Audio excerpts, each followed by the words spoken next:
तमाम video updates के लिए हमारे चैनल हिकायत पॉइंट को सब्सक्राइब करिए और घंटी के निशान पर क्लिक करके ऑल नोटिफिकेशंस को ऑन कर लीजिए। शुक्रिया। पिछले एपिसोड में हमने सुना, मालूम ये करना था कि वहाँ कितनी फौज है, किले की दीवारें कैसी हैं और दीगर दिफाई इंतजामात क्या हैं। किले की साख्त और मजबूती का जायज़ा लेने के लिए शाबान सख्ती खुद भेस बदल कर गया था और किले के इर्द गिर्द कुछ देर घूमता फिरता रहा था। दूसरे जासूस मकामी आदमी थे, उनका बहरूप आसान था। वो रावण से भागे हुए शहरी बनकर गए थे और कुछ दिन वहां रहकर निकल भी आए थे। अब आगे एपिसोड नंबर 64। बहरूर और अरवर से आगे एक किला था जिसके मुतालिक पहले कहा जा चुका था कि सर करना ज़रूरी था। अब जासूसों ने आकर मोहम्मद बिन कासिम को जब ये बताया कि इस किले में फ़ौज की नफरी 16,000 है, तो इस किले पर हमला और इस नफरी का खात्मा ज़रूरी हो गया। मोहम्मद बिन कासिम का असल और सबसे बड़ा हदफ तो ब्राह्मणाबाद था, जहाँ तक मोहम्मद बिन कासिम अपने लश्कर को दूर का चक्कर काट कर ले जा सकता था और इस तरह बहरूर और उससे आगे एक और किला दहलिया को नज़रअंदाज किया जा सकता था। लेकिन इन किलों में दुश्मन की जो इतनी ज़्यादा फ़ौज थी, उसे नज़रअंदाज करना बहुत बड़ी जंगी लग़ज़िश थी। मोहम्मद बिन कासिम ने माह शव्वाल 93 हिजरी 712 ईस्वी के आखिरी दिनों में रावण से कूच किया और बहरूर तक पहुंच गया।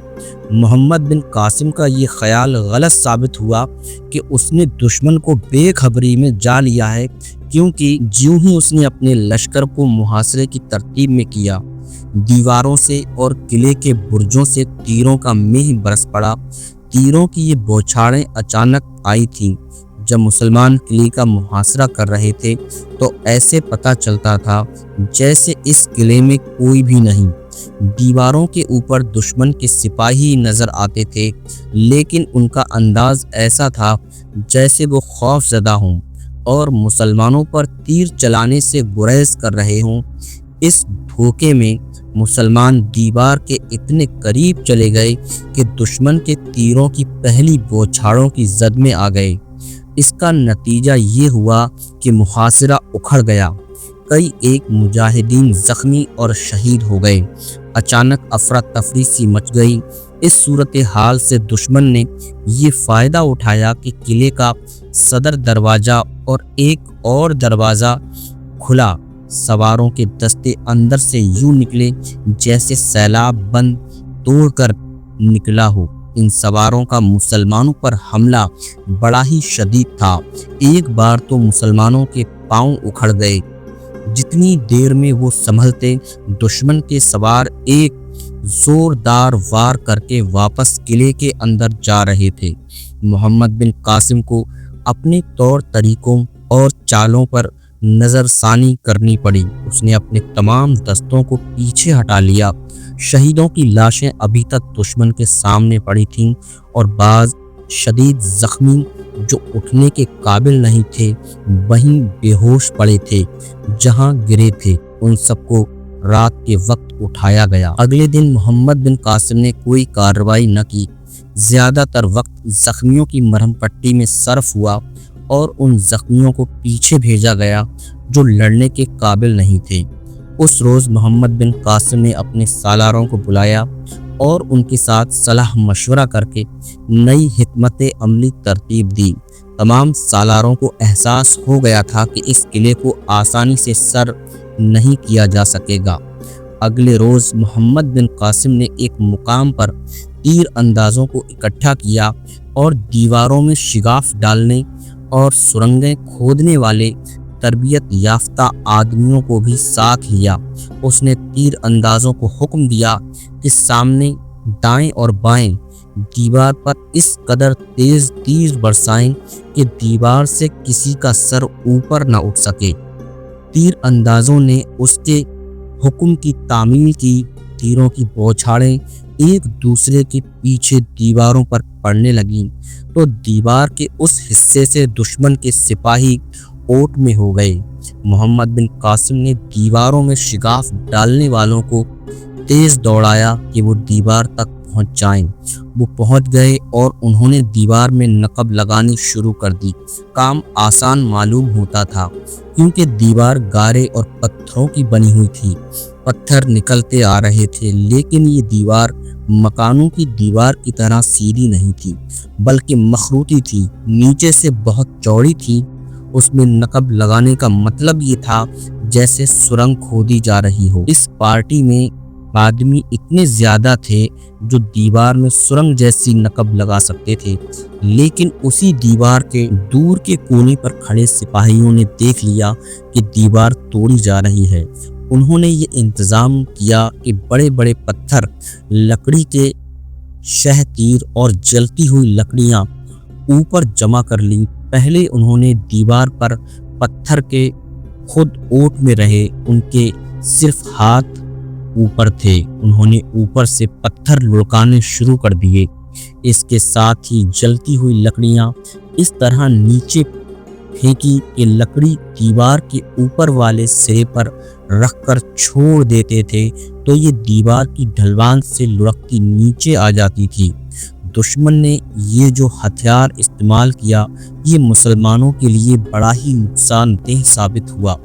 जहां दीवार में नकब लगाई जा रही थी वहां जलती हुई लकड़ियों के शोले उठने लगे। एक दो आदमी झुलस भी गए। दुश्मन ने चंद एक जानों की कुर्बानी देकर ये कामयाबी हासिल की कि मुसलमानों को दीवार से भगा दिया। दुश्मन ने कुर्बानी इस तरह दी कि उसके आदमी जब पत्थर या लकड़ियां नीचे को लुढ़काने के लिए ऊपर उठते थे तो तीरों का निशाना बन जाते थे। मोहम्मद बिन कासिम का यह हरबा भी नाकाम हो गया और उसने दरवाज़ों को तोड़ने की टीम बनाई, लेकिन दुश्मन के तीर अंदाज दरवाजे के करीब नहीं जाने देते थे। कई तरीके इख्तियार किए, लेकिन किले की फौज ने कोई भी तरीका कामयाब न होने दिया, बल्कि दुश्मन ने अपनी इस दिलेराना कार्रवाई को जारी रखा कि कभी सवार और कभी प्यादा दस्ते बड़ी तेजी से बाहर आ जाते और मुहासरे में फैले हुए मुसलमानों के किसी एक हिस्से पर हल्ला बोलकर उसी तेजी से वापस चले जाते। उस वक्त तक मोहम्मद बिन कासिम ये समझ चुका था कि सिंध की फौज का ये ख़ास अंदाज है कि बाहर आकर हमला करते और वापस चले जाते हैं। उसका ये तरीका मुसलमानों के शक-खून और दिन के छापों जैसा था जो वो दुश्मन की पेशकदमी करती हुई फौज की पहलुओं या उकब पर मारते और गायब हो जाते। मोहम्मद बिन कासिम ने हिंदुओं के इस नोयत के हमलों का ये तोड़ सोचा कि मुहासरे के दस्तों को तैयार रखा जाए और जब हिंदुओं के दस्ते हल्ला बोलने के लिए बाहर आएं तो उन्हें घेरे में ले लिया जाए और वापस न जाने दिया जाए। दो तीन रोज बाद दरवाज़ों में से हस्बे मामूल दुश्मन के सवार दस्ते निकले। अब मुसलमान उसके लिए तैयार थे। उन्होंने दाएं और बाएं से आगे होकर उन दस्तों को नरगे में ले लिया, लेकिन मुसलमानों के जो सिपाही दीवार और दरवाज़ों के करीब चले गए थे उन पर दीवार से तीर आने लगे। वो इतने करीब थे कि दीवार के ऊपर से उन पर पत्थर भी फेंके गए। इस तरह घेरा टूट गया। हिंदू सवार घोड़े दौड़ाते और कोई मुसलमान सामने आता तो उसे कुचलते वापस चले जाते। मोहम्मद बिन कासिम ने एक कुर्बानी देने का फैसला किया। उसने मुंतखब जाबाज सदर दरवाजे के सामने इकट्ठे कर लिए और दुश्मन के अगले हल्ले का इंतजार करने लगा। अगला हल्ला 3 रोज बाद आया। मोहम्मद बिन कासिम ने अपने मुंतखब जाबाजों को पहले ही बता रखा था कि क्या करना है। जो ही सदर दरवाज़ा खुला, जाबाज कूद कर घोड़ों पर सवार हुए और घोड़ों को एड़ लगा दी। घोड़े सरपट दौड़े। सदर दरवाजे से दुश्मन के सवार निकल रहे थे। मुसलमान सवारों के पास बर्छियां थीं। दोनों तरफों के घोड़े आपस में टकराए, फिर बर्छियां और तलवारें टकराने लगीं। मुसलमान सवार तो बाहर थे, इसलिए उनके पास दाएं बाएं आगे पीछे حرکت کرنے کے لیے بہت جگہ تھی۔ ہندو سوار دروازے میں سے آ رہے تھے، اس لیے وہ آسانی سے پینترے نہیں بدل سکتے تھے۔ وہ پیچھے ہٹ رہے تھے اور مسلمان انہیں دباتے اور کاٹتے جا رہے تھے۔ توقع یہ تھی کہ مسلمان سوار قلعے میں داخل ہو جائیں گے۔ محمد بن قاسم خود ان کے قریب ہو گیا اور انہیں للکارنے لگا۔ دیوار سے ایک تیر آیا جو محمد بن قاسم کے آگے زمین میں اتر گیا۔ اس کی زندگی اور موت کے درمیان صرف بال برابر فاصلہ رہ گیا تھا۔ ایک سوار نے دیکھ لیا۔ محمد بن قاسم نے اس تیر کو اتنی سی بھی اہمیت نہ دی کہ اسے زمین سے نکال کر پھینک دیتا۔ وہ چلا چلا کر اپنے سواروں کو ہدایت دے رہا تھا۔ جس سوار نے محمد بن قاسم کی ذیل میں تیر اترتے دیکھا تھا وہ گھوڑا دوڑا کر اس کے پاس آیا۔ سالار اعلیٰ سوار نے محمد بن قاسم سے کہا، آپ یہاں سے چلے جائیں، آپ نہ رہے تو کچھ بھی نہیں رہے گا، یہاں سے چلے جاؤ۔ محمد بن قاسم نے اسے ڈانٹتے ہوئے کہا، اپنی جگہ پر رہو۔ اس سوار نے اپنے سالار اعلیٰ کی ڈانٹ اور اس کے حکم کی پرواہ نہ کی، لپک کر اس کے گھوڑے کی لگام پکڑ لی اور اپنے گھوڑے کو ایڑ لگا دی۔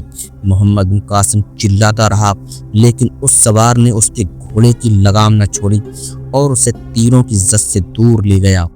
قاسم کے بیٹے سوار نے اپنے اور محمد بن قاسم کے رتبے کے فرق کی پرواہ نہ کرتے ہوئے کہا، تم قیمتی انسان ہو، مجھ جیسے 1000 سپاہی مارے گئے تو کوئی فرق نہیں پڑے گا۔ یہ سوار محمد بن قاسم کو خاموش اور حیران چھوڑ کر گھوڑا دوڑاتا لڑائی میں شامل ہونے کے لیے گیا تو اوپر سے ایک تیر آیا جو اس کی ہنسلی سے ذرا نیچے سینے میں دور تک اتر گیا۔ وہ گھوڑے پر ایک طرف گرنے لگا۔ محمد بن قاسم نے دیکھ لیا، اس نے گھوڑا دوڑایا اور اس تک پہنچ کر اسے گرنے سے بچا لیا اور اس کے گھوڑے کو بھی اپنے گھوڑے کے ساتھ پیچھے لے آیا۔ تم زندہ رہنا ابن قاسم، سوار نے کہا اور اس کا سر محمد بن قاسم کے کندھے پر لڑک گیا۔ تاریخ نے اس سپاہی کا نام حشام بن عبداللہ لکھا ہے۔ وہ کوفے کی ایک نواحی بستی کا رہنے والا تھا۔ دشمن کے ساتھ مارکا جاری تھا۔ اسے شاید یہ خطرہ نظر آ گیا تھا کہ مسلمان قلعے میں داخل ہو جائیں گے، چنانچہ قلعے کے دروازے بند ہو گئے۔ دشمن کے جو سوار باہر رہ گئے تھے انہیں مسلمانوں نے کاٹ ڈالا۔ کسی سالار نے یہ مشورہ دیا کہ بغیر لڑے محاصرہ جاری رکھا جائے تاکہ قلعے والوں کو باہر سے خوراک وغیرہ نہ مل سکے اور وہ کچھ عرصے بعد بھوک اور پیاس کے مارے خود ہی ہتھیار ڈال دیں۔ اس زمانے میں محاصروں کو اکثر طول دیا جاتا تھا۔ بعض محاصرے 2 سال اور اس سے بھی زیادہ عرصے تک جاری رہتے تھے اور ایک دن قلعے والے خود ہی بعض محاصرے 2 سال اور اس سے بھی زیادہ عرصے تک جاری رہتے تھے اور ایک دن قلعے والے خود ہی دروازے کھول دیتے اور ان کا پہلا مطالبہ یہ ہوتا تھا کہ کچھ کھانے کے لیے دو۔ نہیں، محمد بن قاسم نے یہ مشورہ رد کر دیا اور کہا، میرے پاس اتنا وقت نہیں، ہماری منزل بہت دور ہے اور زندگی کا کوئی بھروسہ نہیں۔ اس کے علاوہ میں دشمن کو یہ تاثر نہیں دینا چاہتا کہ ہم اس کی طاقت سے خائف ہو کر بیٹھ گئے ہیں۔